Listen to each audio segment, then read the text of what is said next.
This is the Retirement Key Podcast with Pat Volk, financial advisor of Abich Financial Services. And I'm Heather Branch here with Pat, asking for his insight on how you can better prepare for your financial future. The retirementkey.com is where you can go to begin a conversation with the team at Abich Financial Services. We also have links posted in the show notes. Again, it's the retirementkey.com. Mr. Volk, it is now Q4, and it's traditionally known historically, right? The markets are usually volatile this time of year. Is that not correct? That is correct. Okay. I mean, October of 1987, that comes to mind when we had probably one of the massive crashes. Yeah. And it's really, I think, a lot of folks, looking in the past, kind of wondering, do they want to harvest gains? Do they want to harvest losses?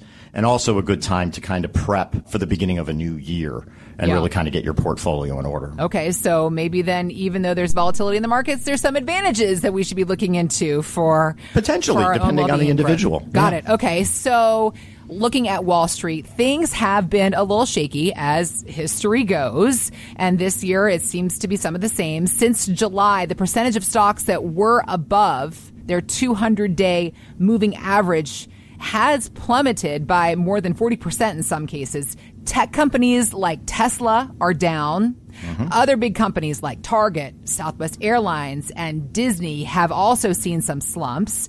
Here is market strategist Troy Gaske on Fox Business. Our whole contention since the end of 21 is that returns are going to be much harder because interest rates clearly aren't going lower like they did from 1982 to 2021. And the Fed is going to be tightening policy until either we have a recession or inflation gets sustainably below 2%, which is much, much harder given how tight the labor market continues to be. It's a time to be defensive. It's a time to protect capital. It's not a time to be a hero. Okay, he was just throwing a lot of numbers and terminology at me there in a very quick amount of time. So clarify that for us, first of all. And also, secondly, should portfolios be in protection mode right now? Let me just address some of the issues he brought up. Okay. We are in an environment of rising interest rates. Yep. We have to compare that to what had happened after the 2008 Great Financial Crisis and also what happened with the pandemic. Okay.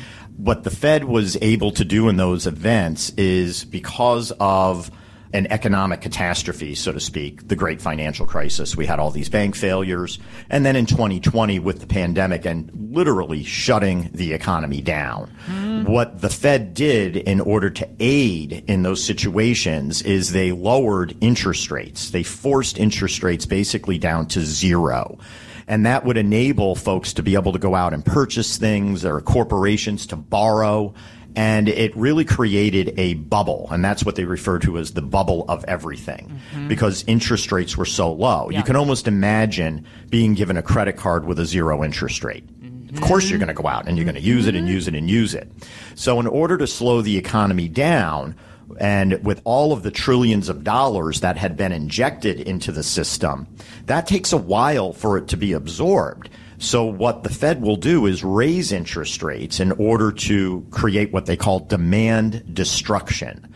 And it sounds as harsh as it is. Okay. It is literally you will lose your job. That's what their focus is on. Okay. So when we see employment not really, falling off, some of those numbers are strong right now. They have been relatively strong. Okay. So we're kind of dealing with almost a changeover. You could almost imagine, a hurricane came through and it's passed, but it's still kind of chilly out. It's still wet out. You're still dealing with the residuals of that storm. Yeah. And we're still dealing with low interest rates and the trillions of dollars that had been injected into the system. So there's still a lot of liquidity out there that's being absorbed. Okay. But simultaneously, corporations have had scattered earnings this last quarter. Some have been really good because corporations will price in inflation.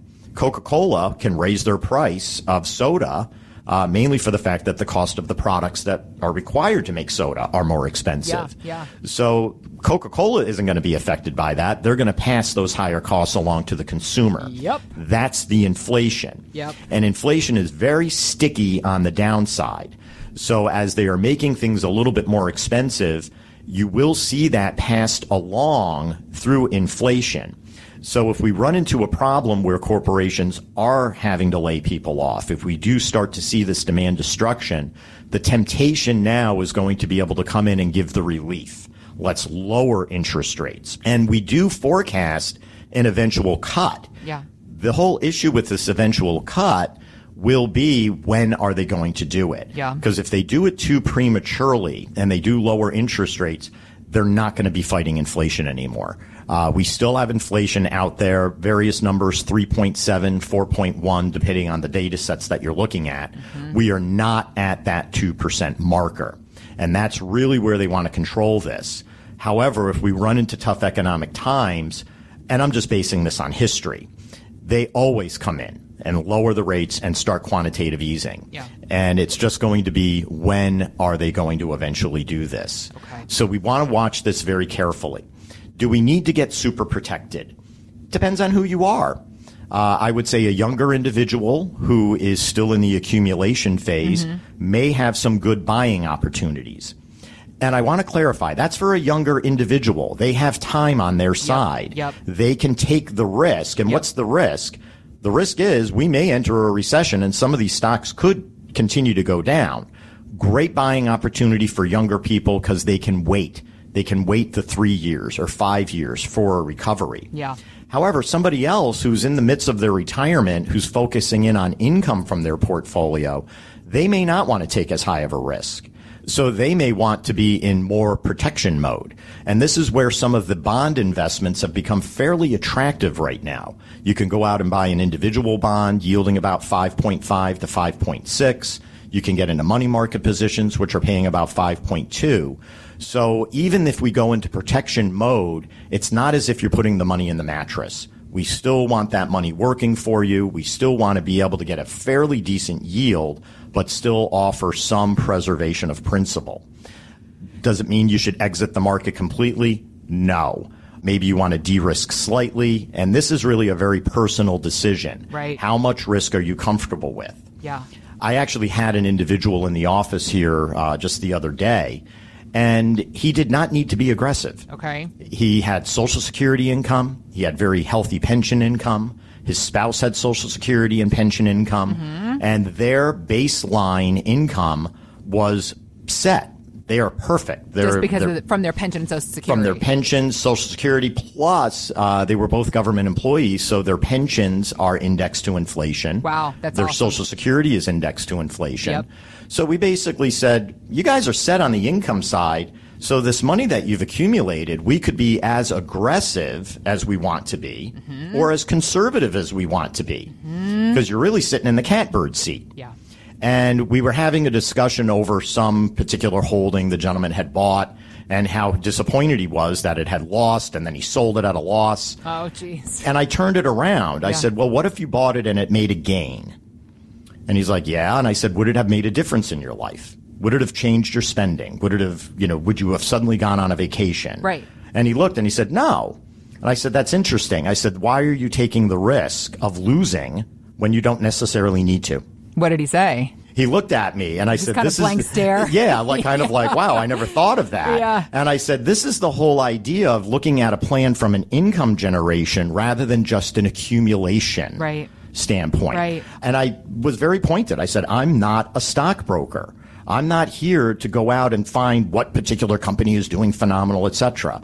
I'm here to set up a long-term plan so you and your family are going to have sustainable income for the rest of your life. Does that involve the market? It certainly does, but that's just one piece of the pie. That's right. I need to look at, are you going to be relocating? Are we going to refinance the house? Do you want a mortgage in the future? Yep. How is this cash flow going to occur? Are we going to use some of these dollars in the future, maybe for grandkids or children, whatever it may be? And let's not just focus in on rate of return. Doesn't mean we ignore it, but maybe we want to focus it a little bit more on the volatility of the portfolio, making certain that the money is going to be there. Let's not go off on a lark and start picking up particular companies because you saw it on, the news. That's not portfolio management. That is gambling, very frankly. Yeah. And what you really need to look at is, Why am I holding these particular items? What is the purpose of that particular holding in my portfolio? And is it rate of return that I'm looking for, or am I looking for stability and income? Two very different topics. And I think that's a big transition for a lot of our clients, is to actually look and say, wow, I need to get out of this growth phase. I need to stop looking at just rate of return, and I need to concentrate on letting my portfolio provide income for me. And that can be done in a myriad of ways, and it isn't always just through positive rate of return. Sometimes it can be through yield. Okay.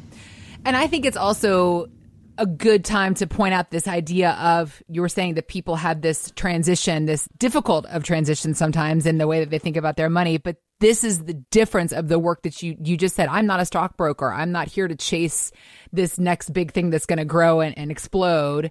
But this is the difference of the kind of work you do versus what most financial advisors do. Exactly. That's exactly it. We're looking at a holistic plan. And I'm looking at, is there an opportunity to convert some IRA money perhaps to Roth IRA? That's a huge tax question. Yep. We're looking at estate planning. Do you want to leave a legacy for your family? And you really need to then start asking, sometimes taking on too much risk is the problem. You're chasing rate of return. And when you do chase rate of return, it's not always chasing the positive. You can encounter negatives. And when we've gone through the dot-com bubble, when we went through the great financial crisis, when we went through 2022, those are very real events. Yeah. And if you can't afford to lose 20% because it's going to affect your income, then why are you gambling? Yep. It's not always positive. You need to be very careful with that. Thinking about your retirement years requires a new lens on your finances and money. And when it comes to how to flip that lens, how to understand the changes in your mindset that you need to make, this is what the entire team at Abich Financial is here to help you figure out. If you have questions, click on the links that we've got posted down in the show notes, if that is more convenient. Or again, the website. You can find us anytime at theretirementkey.com. Thanks for listening to the Retirement Key Podcast. Be sure to listen to the Retirement Key Radio Show, Saturdays and Sundays on WMAL. Investment advisory services offered through Abich Financial Wealth Management, LLC, number 310633, a registered investment advisor firm. Financial professionals are not licensed in all 50 states. To find out if Abich Financial Services is licensed in your state, please call 571-577-9968. Abich Financial Services is not affiliated with nor endorsed by the Social Security Administration or any other government agency and does not provide legal or tax advice. Annuity guarantees rely solely on the financial strength and claims-paying ability of the issuing insurance company. By contacting us, you may be provided with information about insurance and annuity products offered through Abich Financial Services, Inc., Virginia Insurance License number 127820.